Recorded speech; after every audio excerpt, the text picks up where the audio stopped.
Welcome, friends, to the Soul Talk podcast, a show where we explore and uncover the path to the heart, amplifying your conscience. Join me as we meet incredible souls who are in this journey and learn from their experience and different methods that will make you vibrate your heart. Let's get into it.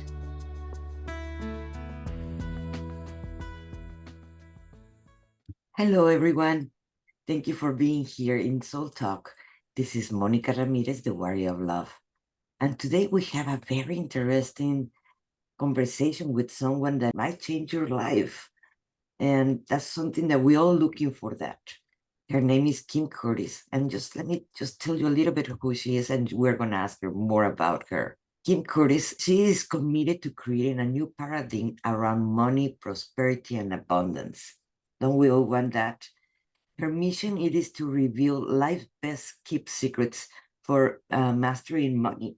So, Kim, let us know a little bit more about who you are, how do you got here? Because I know even you have an institute in Colorado about this.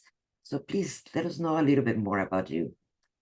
Yeah, sure. Thank you, Monica, for having me. I appreciate it. I would say that I ended up in wealth management from a quiz. Believe it or not, I actually have a legal background, and my legal background in my area of expertise was negotiation, mediation, and arbitration. And they sent me to Salt Lake City, Utah, to open up a Salt Lake City office. And I was very entrepreneurial, but I realized I had entrepreneurial skill sets. And as I moved up in the organization, I became more of a spokesperson. So I was not doing settlement conferences or mediations. And so I had someone in human resources that had access to all of those quizzes and assessments. And they put me through a battery of tests, and finance came out as something that I would be good at. And believe it or not, with a legal background, negotiation and mediation skills come in very handy with couples around money. So that's how I ended up in wealth management. And well, actually, I'll just leave it at that and see where it takes us. Wow. It is, I can see the two parts, and more when we're talking about divorcees, that they're fighting about the money and things like that. It's completely interlegal with the legal part, money. And that's where the scarcity comes in from a lot of people. That's why, first of all, that's why they go and see the lawyers, because in this scarce set mind, and how they're gonna survive, because that's survival mode. Monica, the scarcity mindset is so prevalent, at least in the United States, I think around the world, but primarily culturally in the US as well, even though other countries may not feel that way as it relates to when they look at the United States. I would have to say that it's amazing that I'm in wealth management if you knew my background, and I'll share that story if it's okay. Please. So when I was 14, my mom got divorced and she had full custody of 3 teenage girls. And so she had no employable skills and applied for and received government assisted lunches. So I would have to take this little red ticket. It actually it looked exactly like one of those lottery ticket, like a raffle ticket that you see today, those little red raffle tickets that you pay money for. So that's what the ticket looked like. And I would have to hand that to the cashier at lunch. And everyone knew what your financial status was. I had immense shame around that ticket. And I would go to the furthest cafeteria line. And as soon as I grabbed my plate and put it on my tray, I would get in my pocket and pull out that little ticket, put it under my plate, and go down the line with my tray. And I'd look behind me right before I had to give that ticket to the cashier to make sure none of my friends were nearby. And I would quickly give that ticket to the cashier. And if you think of 5 days a week, every day, that reinforcement of shame and not enough, and that other people had money, not me. But my mom had something that was very important, and that was to make sure that her daughters went to school and get their education, because no one could take that away from you. Kind of what happened to her. My father got drafted in the war. She married early, so his draft went up, and at the expense of her education. And so I went to college and then went to law school. And at 6 months after graduating from law school, I defaulted on my school loans. I had no business understanding anything about money. I was completely unconscious to money. And today's dollars, it was about $92,000 in debt. I've seen that. So yeah, that's sizable debt. And how many today can relate to that story?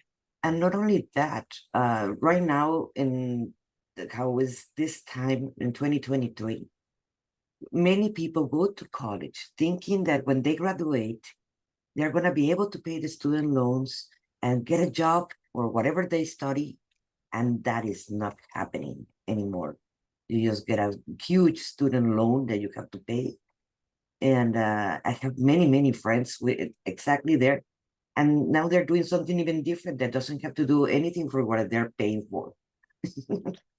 That's very, very true. And that value equation is definitely in question right now.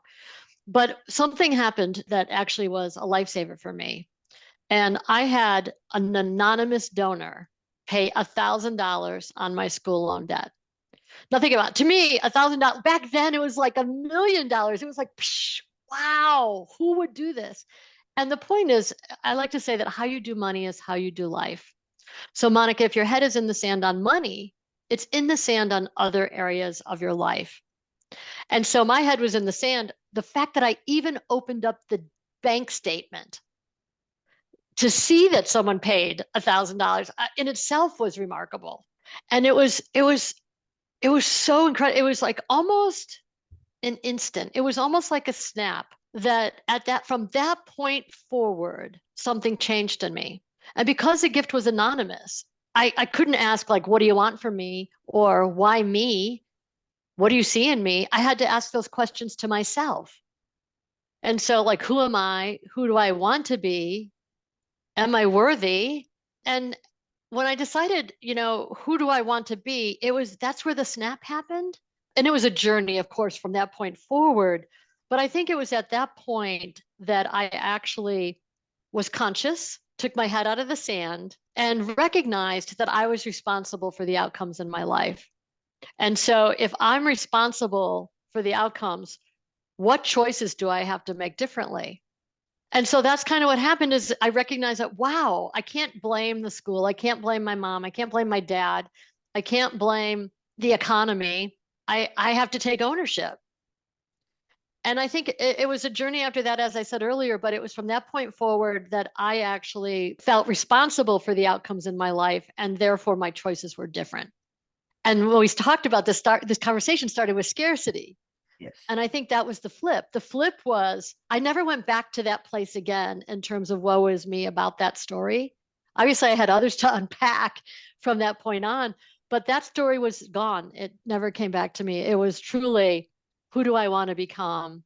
How do I want to change this around money? And what am I going to do different? Mm-hmm. And okay, so here we are, a CEO of a multi-million-dollar wealth management firm that's highly successful, and to know that that's where I came from. So if I can do it, listeners and viewers out there, please believe that, and we'll talk more about how we can do that. But please know it's possible to all of us. It is. Money, success, abundance is possible for all of us. There is a lot of blockage. I am a NLP, and so I work with changing the mindset and all the programs that we have about money and about scarcity. And I'm not saying that, wow, that I am a millionaire, because I'm not. Because I'm still working on that mindset that there are programs over programs over programs over programs that you're worthy or that you deserve it, or how you're going to survive the next month, or et cetera, and stabilize that. And something that it brought my attention when I was reading your bio, you mentioned in there that there were two laws about money. And I was like, oh, I have to ask about this one. So because I have not heard about that before. Yeah, and it actually, Monica, goes deeper than that. So a lot of us think, we need money, we need money. No, it's quite the opposite. Money needs you. And money is looking for you. and really like sit with that, like let that land. Money is looking for you. It's a complete paradigm shift. And when you understand that, and I'll bring it deeper by a story. I grew up outside of Buffalo, New York, and Buffalo straddles the Canadian border and New York State. And right there is the vast Niagara Falls. Niagara Falls is stunningly beautiful, but that falls back in the day provided the streetcars in Buffalo and ultimately the lights in New York City from the power plants that lined its banks.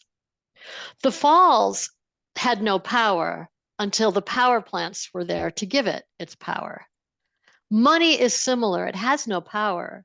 It only has the power of what we give it through our ideas to become of use to the world. Money it has no value at all. We created it. It has no meaning. It's only the meaning we give it. So if you understand that money needs you and it's looking for you, and it's looking for your ideas and your creativity and your vision and your imagination to turn it into something to become of use to the world, then you are magnetic enough for money to find you. Okay, that means that basically that I understand that money is a concept of the human in the 3D that is not actually who we are, and it's not your worth. It is your worth. It is very different that it is the printed money, the dollar bills. But Well, I think that when I had that gift, I was unworthy. And that gift created, I had to think about it. Did I respect myself? And I realized that I didn't. And that self-respect, self-love was the start of magnetizing ourselves to money. But that segues into your question, which is the two laws of money. And the two laws of money, there are two laws. And the first is the human made law. And the human made law, the frequency is, it harnesses. So it's step by step, it's linear, it's external, it's goal setting to get to what you want. And that's what I do in wealth management every day. So that's the human made laws of money. And you have a tangible goal at the end. The second law of money is the natural money laws. And they're inside of all of us from the very, very beginning. And the natural money laws bring us joy and creativity and abundance and aliveness. And some of those natural money laws are, which is what I shared earlier in my story, giving and receiving and flow. When money ebbs, we focus on ourselves. Like during the pandemic, you did NLP classes. How many other people did something so that when it came back, they actually grew and went beyond in their business? So during ebbs allows us to pause, just like nature, just like going to bed at night. It allows us to then have the energy for that next step. Some other natural money laws are cause and effect, supply and demand, intention and desire, even mercy and justice. All of those are natural money laws. So the human laws of money harness you to the goals, but it's really hard to find your passion. Natural money laws magnetize. You can have money success with one without the other, but together, both in harmony, provides you prosperity, unlimited prosperity. And most of us don't understand that. yes, because we still live in the scarcity, and there's not enough money for the rest of the world. I always think that there is a lot of envy between all the world because they envy the people that have money everywhere. I see it all over. People envy Elon Musk, and they hate him because he have a lot of money. But it's like it is not his fault. Actually, that he have a brilliant mind, that he have a lot of money. But that is scarcity and that envy is what keep them exactly where they are. Am I wrong? No, you're absolutely right. I mean, we all have money receptors. Mm-hmm. And that's neuroscience. Just like our bodies, we have these little receptors on our bodies to know what it needs. It's the same with money. You may not realize that you have a receptor, but all you have to do is when you respond to someone that has a great sports car that's very expensive. I say that because I have a 22-year-old son. So he always points out the expensive sports cars. To him, that's success in his mind. To me, it's who would spend that much money on a depreciating asset, generally speaking. So that's a receptor. Or when you see someone on the street asking for money, do you cross the street and avoid them? Do you look them in the eye? Those are all money receptors. And those receptors trigger whether how you feel about money. And if you would never like whether money is evil, that a lot of people think money is evil. Yes. And it's like, what are these myths that are out there? And so what was talked about in your childhood? Did you discuss money? Was money a point of joy, or was it not even talked about because it was, like we said, evil? I mean, it's money is really not evil. Greed is. Yes. And money only reveals more of who you already are.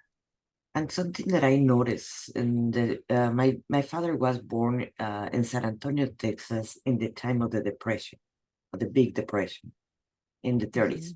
So Mm-hmm. at 8 years old, he was working to feed his family, and he was only 8. So even when he grew older and he had money and he didn't have issues with money, he was still with a scarcity mindset. So he worked to 85 years old to we tell him, Dad, you cannot work anymore. And then that was no reason for him being alive. 1 week later, he died. I'm sorry to hear that. A mindset about money. And he lived all his life in abundance with a scarcity of money, of losing the money. Mm. So when you remove that, he died. So many people are in that mindset. And more when they were born in the time of the Depression, that there was no food, no nothing. And how we change that? Well, first identifying it, which you identified that for your father. Did he know that he had that? Because when we identify what were the conversations, is that your value or was it your dad's value that comes through and how you act around money today? So when I think in the nature of my work, we call it humanographics, humanity on a graph. And it actually comes from the healthcare profession, and they call it a genogram, Mhm. and allows you to plot history graphically, pictorially, instead of words on a page, so that any person could pick up the chart and know what your situation is. And they look for patterns. So addiction issues, obesity, diabetes. I took that concept and brought it into estate planning.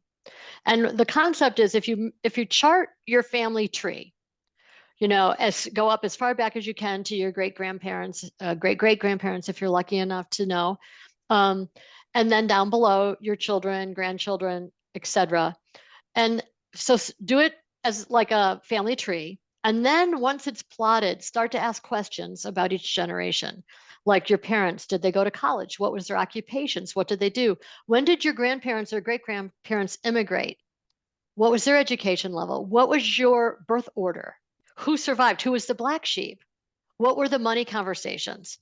And you start to build out and see the values of the families. And it's easier then to identify with the clients that are in front of us that say if they are tightwads, well, that was their great grandfather during the Depression. And is that something of who you are today? And once you identify it, it's so much easier to assess, no, that's really not who I am today. I'm going to release that. And Mhm. I'm going to come up with my own identity of what I want around money so that my children have a different response than the one I was exposed to. And so that identifying and then putting in a new story that works for you and your family, which is what I had to do. Mhm. I was the, unworthy, not enough. That's for other people, certainly not me. But it's a journey of when, slowly, when these things where you recognize a receptor that's not helpful around abundance or prosperity, what is the story I'm telling myself? and then say, do I want it? Is it helping me, or is it serving me or not serving me? And then make a different decision. And that gets back to when I decided I'm going to be responsible for my outcomes and not let old patterns dictate my future. That sounds so interesting. Esther, I have not observed that part of just start a new story and just let the old story behind. Because You got to replace it with something different that meets who you are today. hmm, that is so interesting. And that makes so much sense. Because your worthiness and so forth, you're carrying it on from past generations. Mm-hmm. And more as a woman, that's something that you were mentioning. We were not taught how to administer money. We were taught, or at least we're Mm-hmm. Mexican from the roots that I come from. Just look pretty, look for someone that is going to pay for your bills, and you just have to look pretty and attend him all the time. So you don't have to worry about money. And that was a huge mistake because then Yes. stuck in a marriage that you might not want it to be because they were paying your bills or you Mm-hmm. were looking for the person. I saw it with many women that they were looking for the guy that had more money, even if they discussed the guy, but they marry him Mm-hmm. because he had the money. But that exists to this day. That Women's relationship with money is complicated. yes. It's very complicated because we have cultural, societal, you name it, socioeconomic issues that we're swimming in, that until we recognize it and call it out, we don't even understand that we're in it. I mean, when we think of even the languaging around money, Mhm, gross domestic product, uh, inflation, the debt ceiling conversation, all of those things are certainly not attractive mhm, to, women. I mean, money was created by men for global exchange, for exchange of goods and services. So if you think about how money was created for the exchange of goods and services and how it's evolved, and if women showed up in a way that women care about their family, they care about their children's education, they care about taking care of their aging parents, mhm, they care about the success and livelihood of their grandchildren. But when they hear GDP and gross domestic product, it's not magnetic enough to them. But if they understood the natural money laws that are already inherent in them, and mhm, that you could have one without the other, but you start on the natural money laws, which are already giving and receiving, learn to give to yourself, learn to respect yourself, learn to self love yourself so that you have self worth, mhm, then you are no longer invisible to money and money will find you. mhm. But the door to that is self worth. Yeah. Yes, that makes so much sense. Wow, this is a mind-blowing conversation that we're having. Yes, because it is.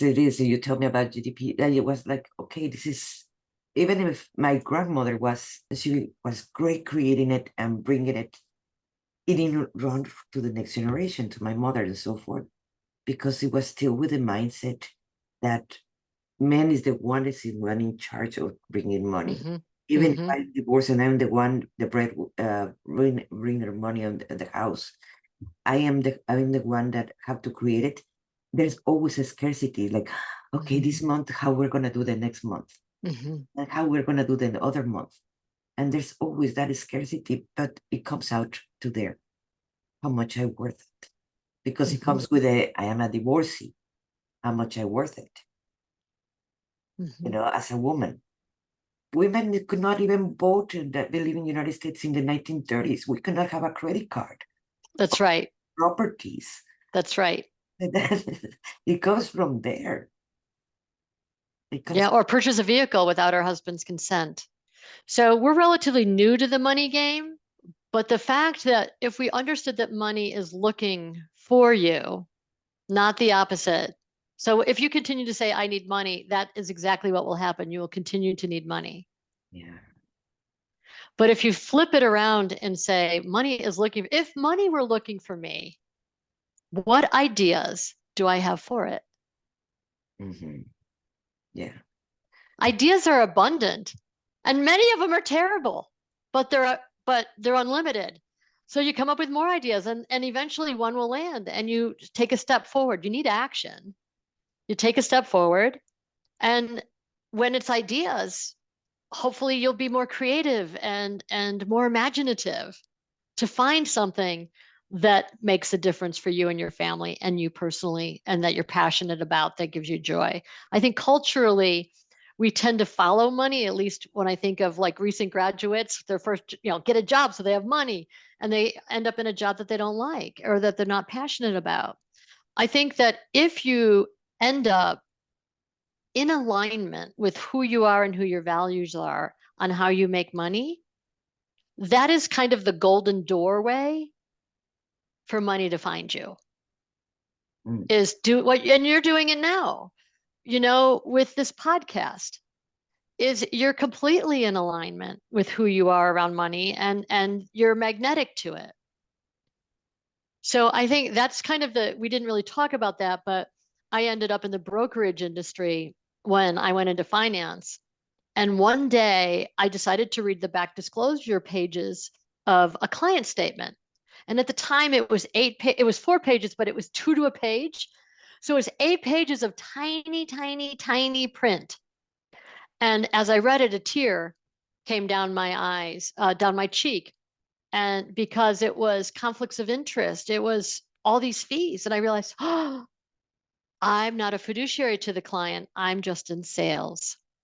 And that's what motivated me to create my firm, Wealth Legacy Institute. And that was 16 years ago, to be in alignment with who I was, to put clients first, not last. And I have to tell you, once we're in alignment, it's so much easier for money to find us.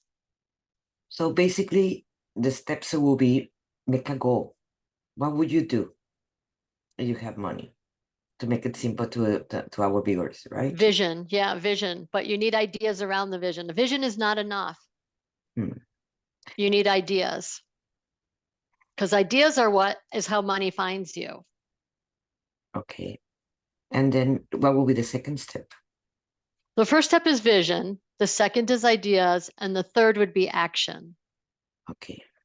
Vision, ideas, take steps towards it, because ideas are abundant. If money is looking for me, what ideas do I have for it? In alignment with my vision, in alignment with who I am. Who do I want to be? What provides joy and passion and aliveness that could be of value to others, that I could sell or do something or create a business or start something Mm-hmm. that would provide resources for me and my family and others? I believe that mind-blowing conversation, this one. And more because we have to get out of the scarcity. Mm-hmm. Because that's ingrained in deep inside in our, let's put it like this, in our DNA. Because in the majority Yes. it is in there. Mm-hmm. And some cultures more than others, but particularly gender. Yes, yes, yes, completely. And there are many women that are still in a terrible marriage that they don't know how to get out of that marriage because they are afraid how they're going to bring money to their kids. So they stay there hating the guy because money. It's interesting. Fear is, and scarcity and fear will always keep you in poverty. Unlimited prosperity is right around the corner if you unleash fear. And, I'm a dealer in hope. I have to be, it holds space for possibilities. And when I think of where I came from, and my mom and my grandmother and my great grandmother, they had their little stash of money was not for opportunities or a stock or business, it was for safety. So think of, as women, what we have to overcome generationally that shows up in our DNA. That's not who we are today, but we're hanging on to their baggage. That is so true. Because yes, we have to remove the ideas of since grandmothers or mothers Mm-hmm. or even farther away so we Mm-hmm. can become what we want to become. So that our daughters don't have the same issues, Yes. that they can approach money abundantly and creatively, filled with imagination and ideas. This talks a lot about epigenetics. Exactly. In epigenetics, we actually resolve a problem that our generations have. We are going to change the future for our Mm-hmm. generations. Mm-hmm. We have to do the work. We cannot say, "Oh, this the next generation solve it," because they will not. If they don't solve it, it was going to continue this perpetual pain. Because We have to have the conversations around money because remember, how you do money is how you do life. So have those conversations at the dinner table. Talk to your children around money. Have the conversations that it's tight right now, or this is how you're feeling. What suggestions do they have to make it different? Bring them into that conversation. Talk about your family values. This is who we are. When I was, when our children, my children, they're now like 24 and 22. As I said, my son just graduated from college. Um, but when they were little, we had a family mission statement. And when, when they're little and they don't really understand anything, and we had it framed. And so when they would misbehave, we'd go back into their bedroom and point to that family mission statement that's framed and saying, say please and thank you, be kind to others, and other things that we had. Is this behavior consistent with our family values? And then, no, okay, let's do better next time. And then we gave them allowance. And allowance was not because they're a member of the family, but for chores. So they had a chance to handle money. And they had to give 10% of that away to a nonprofit of some sort. So they knew how to give back. So we can all start those things. And I didn't have any of that growing up. That was nothing. Remember, I came from scarcity, shame, not enough, alone, isolation, all those things that we tend to carry sometimes, particularly as women. yes, yes, I totally can see. I believe everyone of our viewers can see it. That even if we don't want to put a difference between male and female, That's true.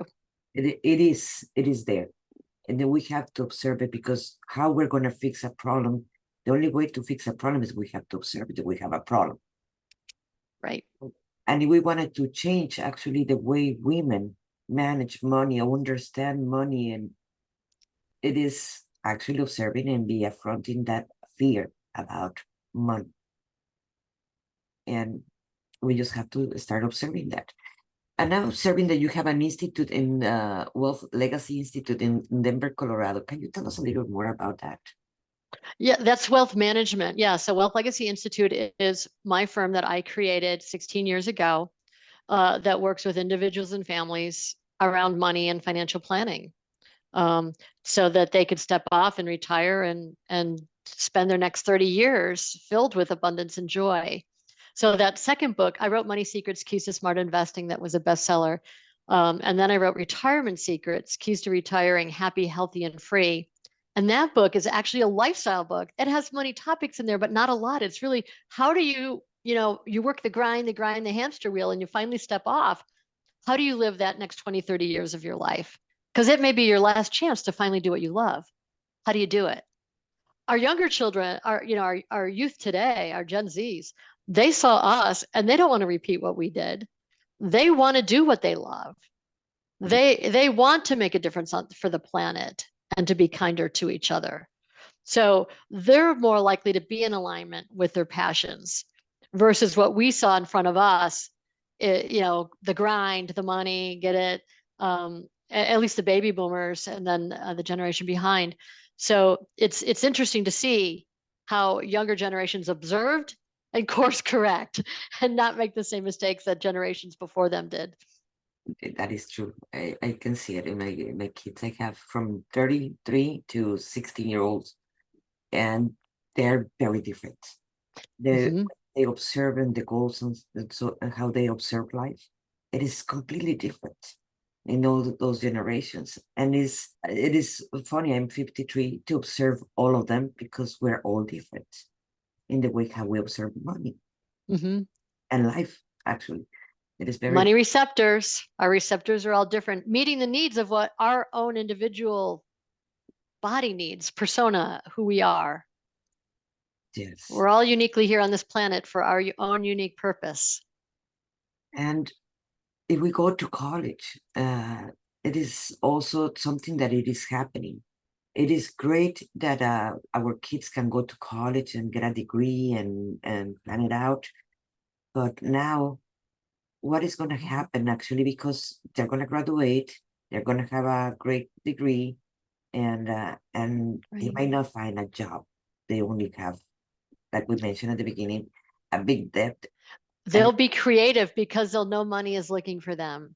And they'll be entrepreneurs and they will invent different things that we can't even imagine. they're because they have the license to be more creative with their money than we did. Mhm. Yes, that is. And I remember reading, and you probably totally understand this more than I do, but I remember reading that each generation is smarter than the generation before it. And I remember thinking, that's so true. I'm so much smarter than my mother. And then I went, oh my gosh, my children are smarter than me. And as parents, any parent out there listening to us, we all know that's true. We used to think that because they were the elders, they were smarter than us or wiser than us because they have lived more. To a certain point, it is. They have lived more and they have done more True. mistakes than us, but that doesn't make them wiser than the new generations because life have changed. It have not continued the same way. Just in technology, like I told my kids, I grew up without computers and without cell phones. We didn't, Right. and now you put me a computer, and I'm still battling with my computer. Why? Because I did not grow up in that with computers. So it was very, very different than now. And life have changed. But where do you see the world changing in the future, in let's say in 10 years with the new Oh, it generations? won't even look like today. Do you think that college are gonna still exist? Because right now it feels like a big scam. Yeah, and it is for many. And you'll see probably more apprenticeships out there because of the things that we need for the future. The college universities and even primary education is not teaching us life skills. It's not teaching us money skills. It's not teaching us life skills. So everything needs to be disrupted. But when we think about just even since December when Chat GPT got, artificial intelligence and now Bard with Google, 5 years from now will look very, very, very different than the conversation. I mean, money will still be looking for you, but how we approach it will be very different, and every industry will be disrupted, which is why I think there's going to be things that we have no idea about that will be different because I think it'll be exponentially fast, which is why you said 10 and I said it could even be 5. Yeah, yeah. Right now, as you're totally right with GPT. Yesterday, I was having a conversation with my AI, and I was like, okay, this is very weird. Just a new friend, and weird. Yeah, as any entrepreneur or business owners that are not exploring that, then you are falling behind rapidly. Yes, and to adapt to the new situations. If we Mhm. want to have money, we have to adapt. The people that have, even I believe any therapist can say this, the people that have more problems is the people that cannot adapt to new situations. Mm, mhm. The And flexibility. yes, we have to adapt also for the new mindset about money because that's what it right now to this moment. We are not living in the Star Trek where we don't have to worry. I'm and that not we don't live in that society yet. So we have to observe how we can create the life that we want. Because you can see right now there are many coaches that they talk about money, how mindset money, and how we can create money, how can bring clients and to all the entrepreneurs. And they're growing industry right now more than anything of anybody else. But they're not having the results. Why do you can say that? Because you're doing Well, uh I did it. I did it. I came from nothing to here I am today and a very successful multi-million dollar firm. So it starts with awareness. Awareness. I mean, we said vision, but it's really being awake. And that was the snap on that gift. And I couldn't talk to them. So I had to go, who am I? who do I want to be? And that was the start of me being conscious and awake. Once I was awake, I was able to then slowly develop. And that truly is wealth consciousness. Everything I've described in terms of the two laws of money and self-worth is really how, and for money to look is looking for you, is really wealth consciousness and turning that receptor on.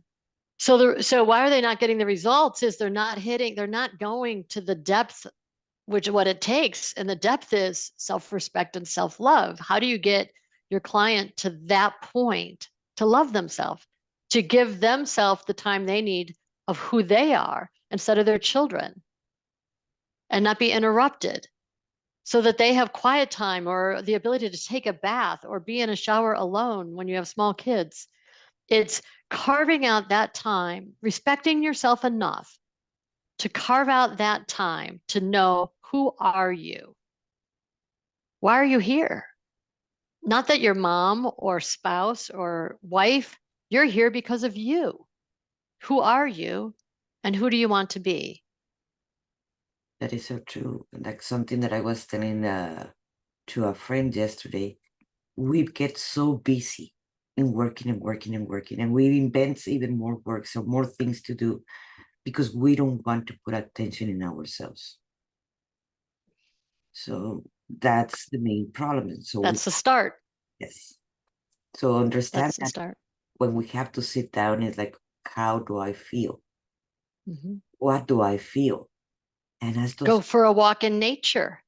yes, Remember, the natural money laws are already inside of you.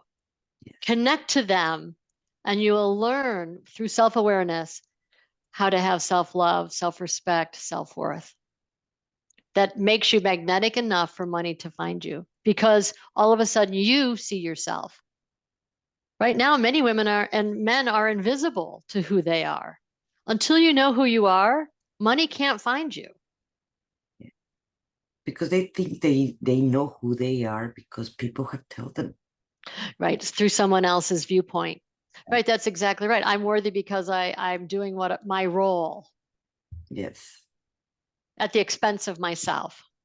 yes. They tell me I am successful, their boss or their mom, but that Mhm. doesn't. But do they feel successful? Right. Right. Remember the two laws of money, and that you could be successful on either one of those, but you need both in harmony to have unlimited prosperity. And unlimited prosperity is when giving and receiving, and you're in harmony and living joy and aliveness, doing what you love and in harmony with who you are. And there's this old program that you cannot have it all, or the money do not grow in trees. So you have to do not stop working because money do not grow in trees. That's just programs that we have accepted as true. Hmm. That is not true. It's not true. It shouldn't be hard. It shouldn't be a slog. Exactly. It should be effortless. And I know that sounds for some people. I know because I felt that before I had that awakeness, that it was a slog, that it would never be me who had money. I would never have a life that I thought was what I saw on TV. Now remember, TV is just TV. It's not true. It's entertainment. So be careful of what you look at as imagery for yourself. Yes, that is so true because we adopt the realities of others and we take it to ourselves like it was our own truth. And that's Right. Now, remember, we live in a capitalistic society. Capitalism is what controls our monetary system, and capitalism relies on consumption. Consumption as a buyer to buy things that you don't need for other people to think that, whatever for. So be aware that in our society of capitalism, the media is to entertain and convince you that you need something. that's marketing. Right. And fear. Remember, I said I tend to lead in hope. So I'm a dealer in hope. And if we have fear, money will never find you.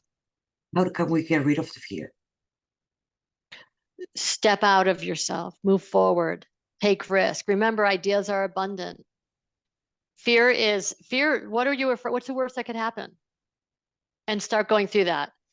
Well, okay, what's the worst that could happen? I will starve. Will you really starve? No, there are community people that will help feed me and my family. So is it, then what is the worst thing that will happen? My marriage may end. Well, kind of walk through well, what is the worst? What is the worst? What is the worst? And you'll realize if that's the worst, that's really, I mean, it's not the best, it's awful, but it's not going to kill me.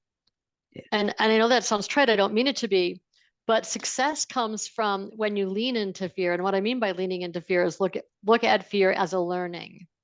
I think for me, from that observation of that gift of $1,000, I think the best gift I can give the listeners that hopefully is like $1,000 that will multiply over time is that to go to your growth edge and don't be complacent and say, this is just the way it is. It doesn't have to be. And if you could lead knowing that money is looking for you, that one truth in life, what ideas do you have for it? And then take action and then course correct, growth edge. Then all of a sudden, fear is not fear anymore. It's excitement. It's like, well, that didn't work. How about this? And then you slowly move forward in a direction that matters to you personally. Most of us are stuck and we're afraid because we're paralyzed. So basically, get out of the comfortable zone and try to expand, even if it's scary. Yeah, again, we kind of did circles around this, but I really do believe that when you don't have self-worth, it's easy to hang out in fear because you don't have to do anything. You just let other people decide your destiny. But if you respected and had self-love for yourself, imagine how much more love you would have for your children and your grandchildren and your spouse. Imagine how much more interesting you would be to others. But why do we think we're unworthy? Unpack that and come up with who you really most beautiful self is and why you're here. Because we're all here uniquely on this planet for a purpose. And what is yours? I agree with that too. Yes. Do you're teaching classes or something like that, Kim? No, I don't. Isn't that crazy that I haven't done that? But I will have a book coming out at the end of this year called Money is Looking for You that really takes everything that we discussed deep, deep, deep in a step-by-step way versus the high level that we discussed here. But I feel like we gave a lot of nuggets Yes. to really unwrap some of the truths that you thought were truths that are really not there. And do you teach, do you coach people? Because if people, I am a public speaker. I speak. because people are going to be looking for you. Yes. And your information and your links are going to be there. So I know they can fire in you. Yes. But Kim that's, Curtis Prosperity is my Instagram. yes. And they're going to be in the description of this talk. Perfect. And follow you. But that's why I was asking, because people are going to ask me, how do I can get a hold of her? And Yes. coaching and so forth, because you should be coaching. Thank you. You know, as the CEO of Wealth Legacy Institute, I'm pretty preoccupied. But that is something ultimately the people that need it the most don't have access to firms like mine. And so how can I do these podcasts to speak to people that are not hearing what they really need to hear around success and money? And oftentimes the people that are speaking it are men. Yeah, And it's hard to resonate with that story because it's not our story. that is true, because we're going to see very, very different. We still can observe the limitations that our mothers or grandmothers had. So yes, it is important. We find a bunch of speakers about talking about the heart and about emotions, but not about money. Mm-hmm. Yeah, a lot to be said. Yes. Oh my gosh, this has been a pleasure for me to get to meet you and have this conversation because it is important, because we can change the world. We're the ones that bring life to this world in a way, so we can change the future generations because we're Absolutely true. the men. We're, Absolutely true. When you think of World Health Organization and communities around the world that they have to bring out of poverty, is you give the money to the women and uh, they will make things and sell things, and then they will raise the culture around that with their children and the community. And that has been demonstrated over and over again around the world in terms of bringing people out of poverty. well, we're the ones bringing the men to the world. We give That's them right. we give them birth. So we're That's right. That's right.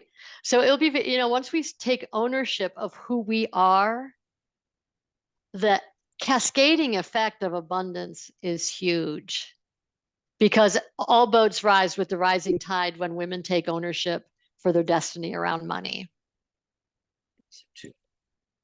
oh my gosh, this conversation has been amazing and I loved it. And thank you so much for being You're in. welcome. Thank I you. really appreciate it.